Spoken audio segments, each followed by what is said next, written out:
রাইনহাম হলের ব্রাউন লেডির ভৌতিক ঘটনা ইংল্যান্ডের ইতিহাসের পাতায় স্মরণীয় হয়ে আছে। ব্রাউন লেডির আসল নাম ছিল লেডি ডরোথি ওয়ালপোল, যিনি ব্রিটেনের প্রথম প্রধানমন্ত্রী রবার্ট ওয়ালপোলের বোন ছিলেন।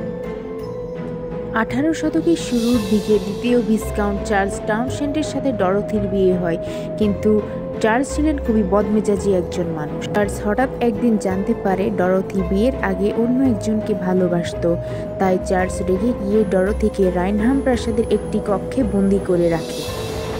ডরোথি সেই কক্ষ থেকে চিৎকার করে কাঁদত যাতে একবার অন্তত তার সন্তানদের সাথে দেখা করতে দেয়, কিন্তু ডরোথির স্বামী কোনোদিনও তাকে সেই কক্ষ থেকে বের হতে দেয়নি। 1726 সালে ডরোথি সেই বন্দি অবস্থাতেই মারা যায় গুটি বসন্তে, তবে কেউ কেউ বলে থাকে তাকে হত্যা করা হয়েছিল।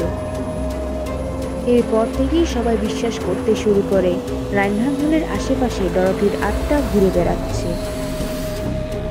প্রায় 100 বছর পর 1835 সালে টাউনশেন্ড পরিবারের সদস্যরা রাইনহাম হলে বড়দিন উপলক্ষে একটি পার্টির আয়োজন করে।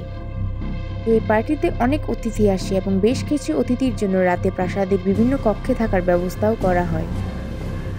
সবাই নিজেদের কক্ষে ঘুমাতে যাওয়ার সময় হঠাৎ করে এক ভয়ঙ্কর আওয়াজ শুনতে পায়। প্রত্যেকে খুব ভয় পেয়ে যায় আর সাথে সাথে হল রুমে চলে আসে। একটি কুয়াশাচ্ছন্ন অবয়ব দেখতে পায় সকলে, যার পরনে ছিল একটি বাদামি রঙের পোশাক। হঠাৎ করেই গায়েব হয়ে যায় অবয়বটি।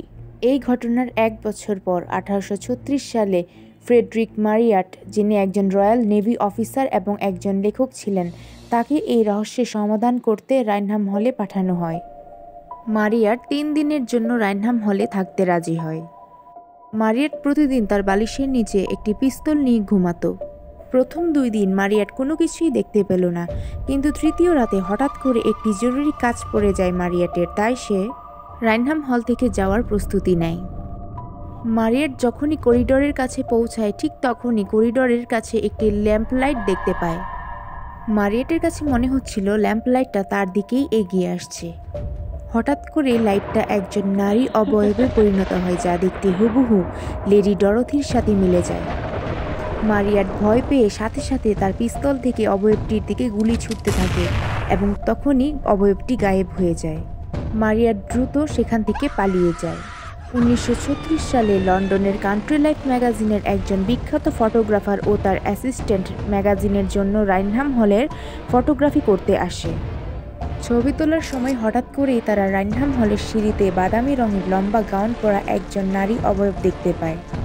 এই দৃশ্য তাদের ক্যামেরাতেও বন্দী হয়ে যায়। সারা পৃথিবী জুড়ে আলোড়ন সৃষ্টি করে দেয় এই ছবিটি। অনেকে দাবি করে এই ছবিটি নকল, কিন্তু বহু পরীক্ষা নিরীক্ষা করেও কেউ প্রমাণ করতে পারেনি আজও যে ছবিটি আসল নয়। তাছাড়া সেই সময় প্রযুক্তিও এতটা উন্নত ছিল না যে এমন একটা ছবি বানানো যাবে।